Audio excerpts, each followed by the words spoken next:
Welcome back, players. I'm Jack with 36 Cancel, and this is Coco the Weiss Cat, and it is cold.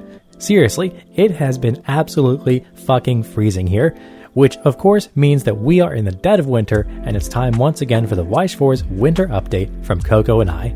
Now, being that I cover Weiss Schwarz news quarterly, there's a lot to talk about since my fall update, so let's get started.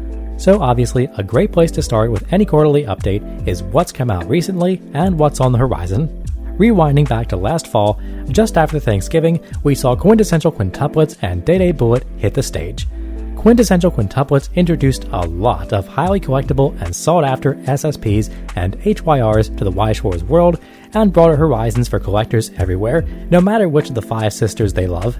Hell, I got in on the action and opened a full case of Quints live. I hope to do more of that in the coming year.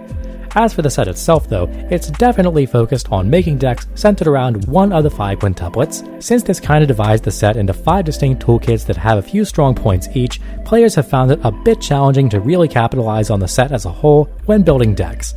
Of course, being that Quints has a second set in Japan and may even get a movie set, I'm sure we'll see more of it in the coming months. The Day-Day Bullet Extra Booster was a bit of a different beast, however. It's of course legal to play with any of the existing Day-Day Live stuff, which we can all agree didn't need to get any better. Luckily for us, the Extra Booster is green and yellow and has very few tools that the 8 standby build that we know and hate can really capitalize on. The only cards that seem to have made their way into that build are the level 0 Clock Riki Kurumi and occasionally some other one of Fringe Tech.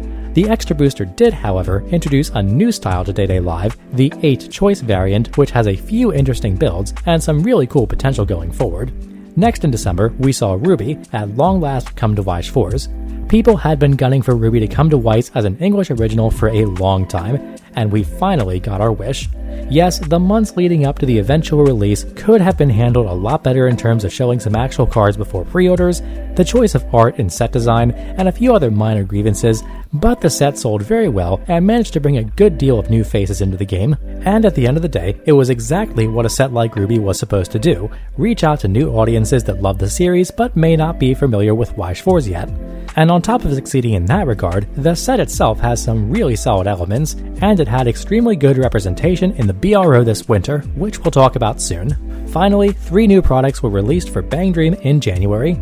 You had an Extra Booster for Poppin' Party and Rosalia, an Extra Booster for Raise a Sullen and Morphonica, and a trial deck for Morphonica. While it's a bit early to tell how this will impact the overall Bang Dream builds, especially for me not being a Bang Dream player at all, I can tell that the green part of the Raise a Sullen kit introduced some really cool new builds, some of which, again, we saw at BRO. The Poppin' Party stuff adds even more standby combos to the already powerful kit, and as for the Morphonica stuff, great cards, they just have good text on them. The SPs for these new Bang Dream products are also drop-dead gorgeous, partially abandoning the card bordering and featuring very colorful and vibrant backgrounds. And finally, just in time for Valentine's Day, Rent a Girlfriend came to English. I won't say much about this one since I actually just finished up a set showcase for it, which you can find a link for in the description. Just as a brief overview though, the set features some very solid level 1 and 3 combos for solid advantage and precision finishes, and a really cool toolbox of events and waifu-centered kits. It also marks the end of the old English boxes and packs, which will be sold in the flat boxes with new ratios that match the Japanese product. Now that quick summary brings us up to date with current releases, so let's have a look into the future. Now hold on to your butts, because the next few months are going to be a ride. In March, one of the most popular and spiciest titles in recent years is going to come to English, none other than Jobless Reincarnation Mushoku Tensei. And I know what you're thinking. Don't worry, the cards themselves are actually very tame, and no one who doesn't know would be any the wiser. I just might not go around to your local game store raving about how great the show is and how all the kids should watch it. The set definitely lives up to its reputation though, and has 2 very powerful builds, 8 standby and 4 choice 4 pants. The cards are mad good and carry very strong effects, often several on one card. I'll be showcasing and hopefully opening this one too, so look forward to it. And we all know what's coming in April, the mother of it all, Hololive Production. There's so much to talk about with this upcoming release that it's hard to even know where to begin.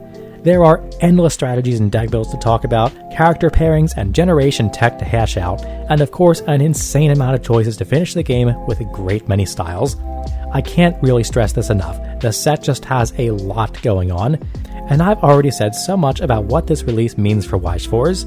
This has got to be the biggest release ever for the game, and with it, I don't doubt that Weiss Schwarz will enter a new era.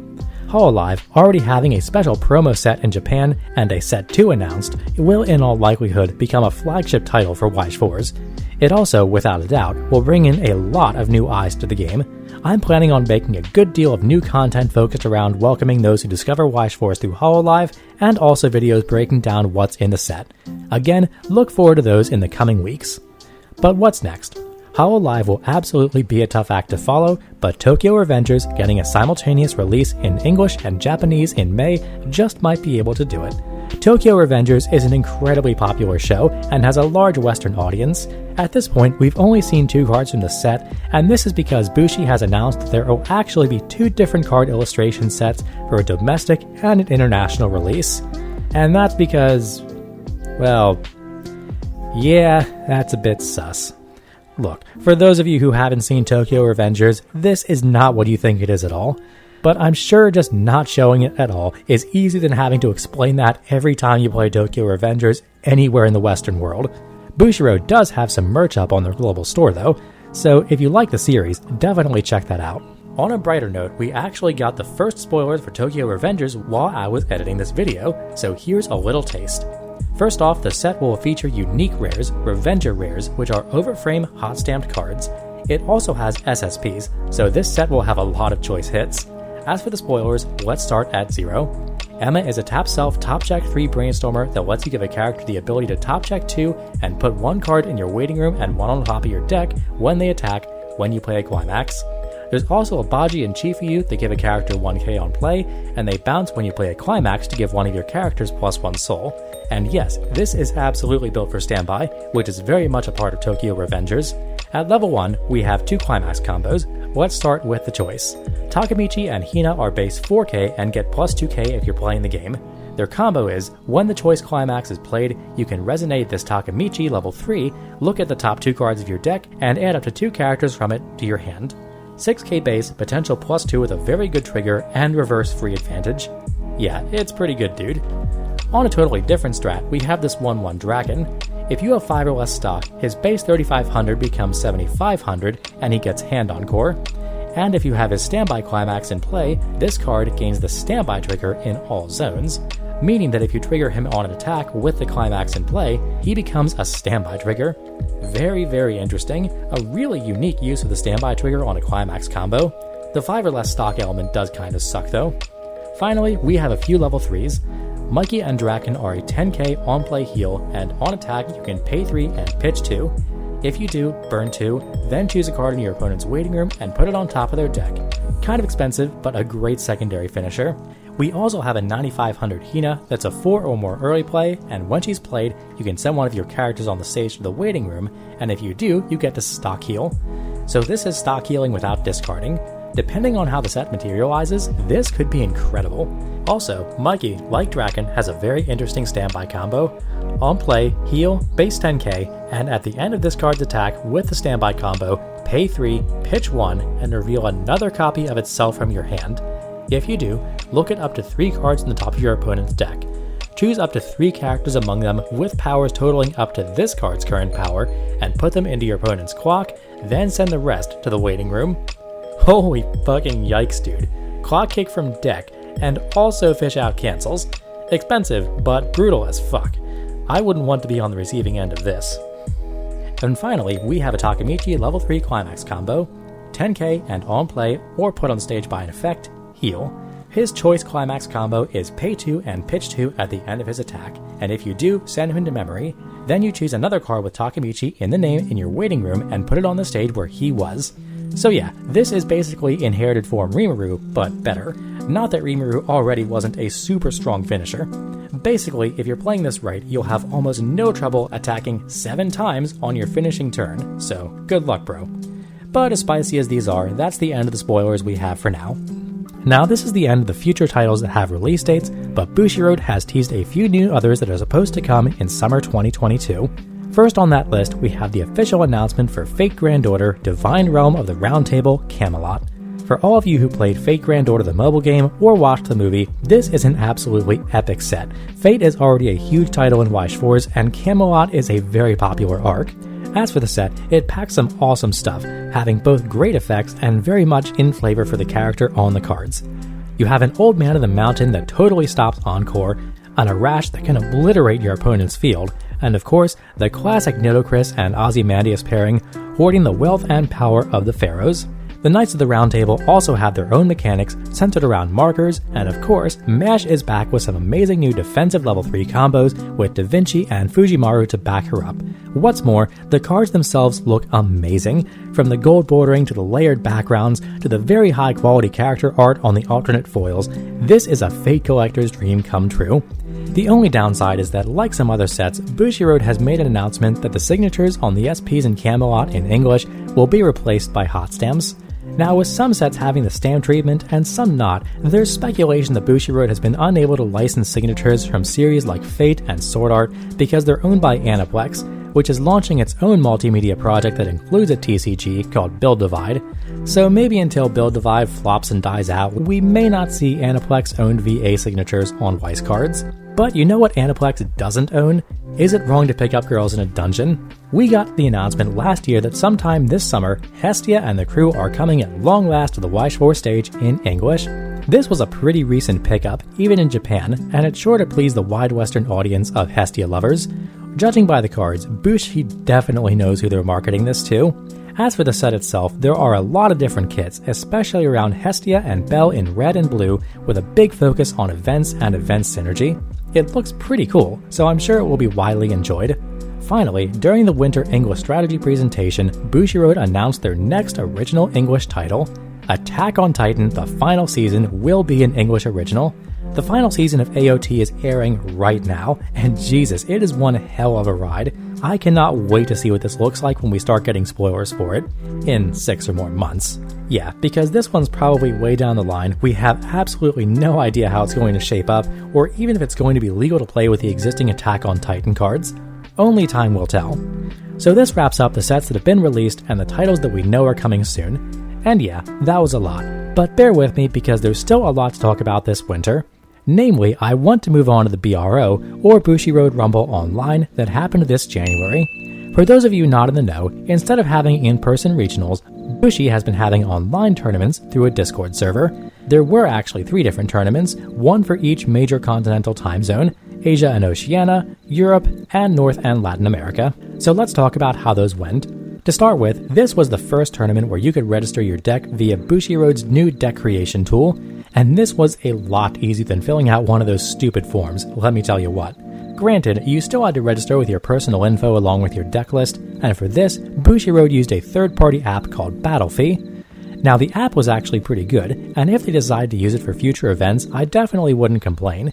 The only issue I had was that when you registered your deck, you had to do it several days ahead of the actual tournament, which meant that if you wanted to make any last-minute changes after some testing leading up to the tournament, that was off the table. Something that made this slight issue even worse was that registration on Battlefy could be edited up until the tournament, and many players, including me, ended up changing their deck lists after they were supposed to be locked in, ignorant of the fact that you weren't supposed to at that point.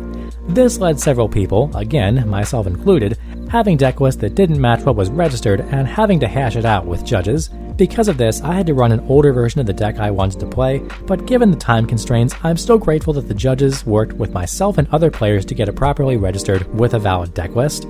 It would have sucked hard not to be able to play because of this. While I would definitely prefer it in the future if we just registered our decks when the tournament began, Bushiroad actually released VODs of both days 1 and 2 of all 3 time zone tournaments that included deck discussion and commentary. So I can see why they want to have all this taken care of in advance. But back to those VODs, Bushiroad had comprehensive coverage of this tournament, with deck overviews and live commentary with well-known members of the community, like Connor or Boatstone Sink and Shizukats. There are a lot of games up on those VODs from all the tournaments, and I'd very much recommend putting them on to watch some pretty cool gameplay and good coverage of the event. These were very well put together, and big props to Bushiroad both for their quality and getting them out so quickly after the tournament. But of course, I'm sure you all are far more interested in the representation and results. So let's get to that. Because of how decks were registered online and the tournament being an open decklist format, we have direct access to the numbers and set representation. Now I'm going to summarize a lot of these numbers because you can crunch these and get a lot of meaningful data, and I'd highly recommend checking out other content creators like the Clock Tower and ENTCG and the famous blog Weiss Tea Time for a more detailed breakdown. But anyway, here's a big picture summary. Across the 3 time zones, there were over 300 players. To absolutely no one's surprise, the largest set representation was Day Live. Across all 3 continents, you had about a 20% chance of playing DAL. However, the representation going down the list was pretty spread out. Slime actually had the highest representation at about 13%, with Ruby, Fate, SAO, Kaguya, Adventure Time, and Quince all trailing behind at about 5 to 10%. However, over 30 sets were represented across these tournaments, and even in the trailing ends of the representation numbers, you saw a very decent variety. Notably, it was really cool to see Ruby come out in such force with its first big tournament, and it ended up taking 2 spots in the top 8 across all 3 regions. But let's talk about that. In Australia, Oceana, Day Live took 1st and 2nd, with an extremely spicy Stock Soul Burn Combo Gilgamesh Fate deck taking 3rd, followed by 2 Kaguya decks, another DAO, Adventure Time, and yet another DAO. In Europe, Beaufry, running a 4-pants 4 Stock Soul with the Sally and Felicia combo, actually had a 7-0 record against every DAO deck it played to win the tournament, so if you hate DAO, this might be the deck for you.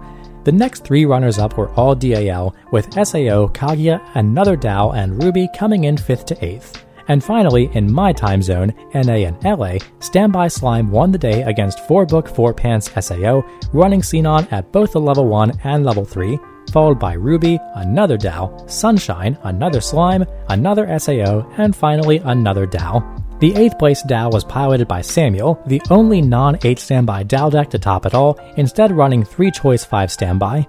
I lost hard to this dude in the last BRO, so big props to Samuel for keeping on. So overall, in the top 24 decks, DAL wasn't even 50%. Yeah, I know, 10 out of 24 is still a huge number, but given the attitudes about DAO, this is nice to see. Overall, the top 24 is more diverse than I think a lot of people thought it might be, and we do see the inclusion of both newer sets and off-meta builds. Again, if you want to see a more detailed breakdown of the BRO numbers, I'd super recommend checking out those content creators I mentioned earlier. In fact, I'm just going to throw a link to the Clock Tower's video in the description because they worked very hard on their own Bro recap, and you should definitely watch it if you're at all interested in the tournament results. Speaking of the Clock Tower though, I actually played Connor in round 2. Shortly going into my experience, I played 4-pants 4-choice Slime, going back to my roots as someone who builds terrible decks. Round 1, I was going to play against Ruby, but unfortunately my opponent opened up the game by using a card ability incorrectly and creating an irreversible game state.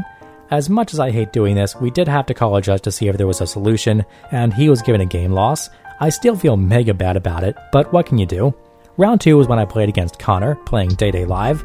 Connor had a very explosive and solid start, but through some shenanigans, and Connor forgetting to always clock with red when playing DAO, I got a pretty significant lead, and even though we went to time, I won the damage race by a healthy amount. Hey, great to play against you though, Connor. I hope to see more of you in the future. Round 3, I played against Fate, and look, I would have lost that game to a Bakemonogatari trial deck. I could do nothing. I hit level 3, and that was the first time I could lay down my level 1 climax combo. After trying for a YOLO finishing turn to see if I could get a random comeback win, I scooped while my opponent lived through it. Very unfortunate, those games always feel bad. But hey, going 2-1 into round 4 was pretty good, and I looked forward to playing more. Then I got a call from work and had to go in early. What can you do? Well, without my job, I couldn't buy Weiss Schwarz cards at all, or even pay for the computer I edit videos on. So you pick your battles. That does cover all the sets that we know we're getting as of this winter, and the major tournaments that have happened. However, there are still things to talk about in the Weiss Schwarz world, so stick around for Side B. Anyway, alongside the monthly shop tournaments, Bushiroad also provided promotional support for 2 seasons of Fall and Winter Shop League in late 2021. You could rank up on a points leaderboard, and the more you won, receive even cooler promos. For my participation, I got this Rimuru and this mob. While it's a bit different than the shop challenges we had in the past, this is still pretty cool, and I'm hoping that Bushiroad announces a new season for this spring. Bushiroad's also been keeping relatively active with the community this season. There was a contest held to recreate your favorite Ruby moments using Ruby decklists. You could create a deck list using Bushiroad's deck builder tool, submit a short write-up on how it captured a moment from the series, and you had a chance to win a box. The winners were announced on February 9th, and congrats to them. Bushi is also sending out PR packs that will contain 1 random foil out of 5 possible promo cards for Mushoku Tensei. These will conceivably be sent to game stores selling Mushoku Tensei, though we don't have details on how they're supposed to be handed out, whether it be tournament prizes or freebies from buying the product. In addition, they've also been doing some pretty cute promotional write-ups for the new releases. Hell, they even did a short write-up for the BRO. But there's another announcement I want to talk about. So we've known that Overlord and Slime 1 were getting reprints. These are actually coming up pretty soon. However, Bushi is introducing a slight change to these reprints, and from the sound of it, future reprints. The SPs and the SSPs in these reprint sets will not feature the gold coloring on their signatures and bordering. They will instead be silver, marking their status as a reprint. Now first off, I want to preface everything I say here by touching some grass.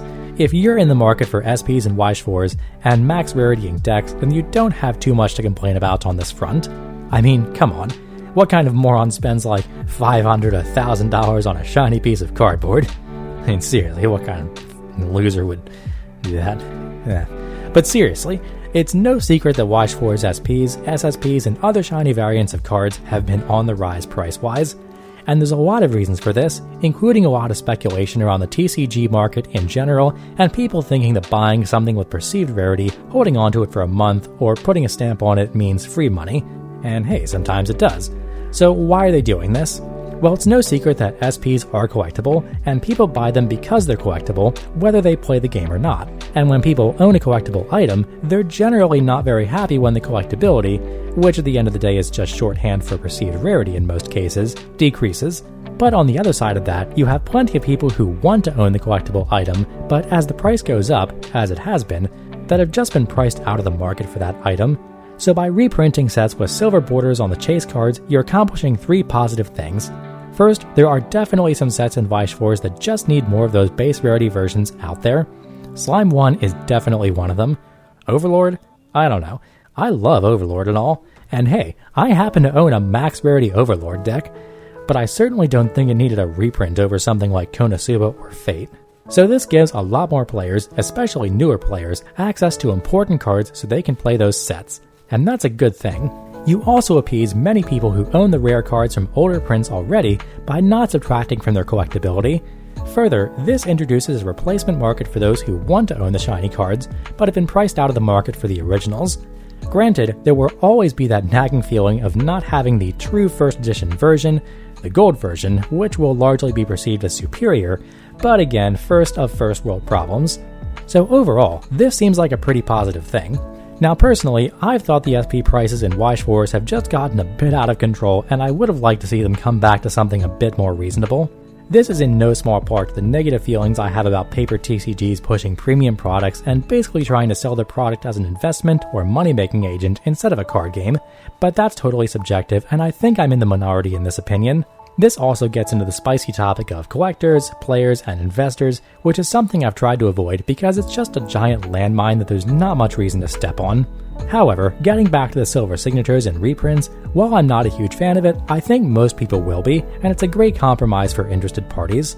Though one unintended consequence is that I think it makes people less interested in buying the reprinted product. Again, this is subjective, but as someone who was planning on buying a few boxes in hopes of getting some old Slime 1 SPs for my deck, this changed my mind, and I'm not really anxious to crack silver SPs. But like many things, that could change, and I could just be wrong about how people could perceive this.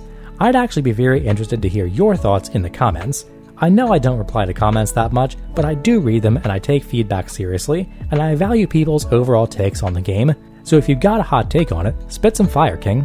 And in some rare good news on the tournament front, Bushiroad has announced that Springfest is back on for this season. And that's right, it's the first in-person regionals in the United States in years, and it's Teams format. For those of you who don't know, Teams regionals are where you and 2 other people will play against another team of 3 players. Each player on your team must pilot a deck from a different title that aren't legal to play together, so there can't be 3 Bang Dream players on your team, but you could potentially play Fate Main Series, Fate Babylonia, and Fate Apocrypha. Thanks, Fate. This technically makes the tournament best of 3, which is pretty neat. So gather up your friends and make yourself a dream team.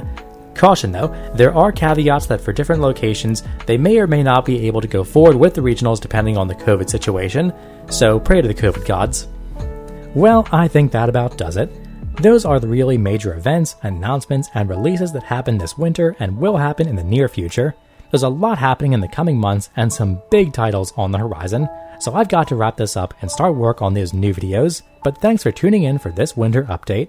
Stay warm, stay healthy, and as always, thanks for watching. Peace.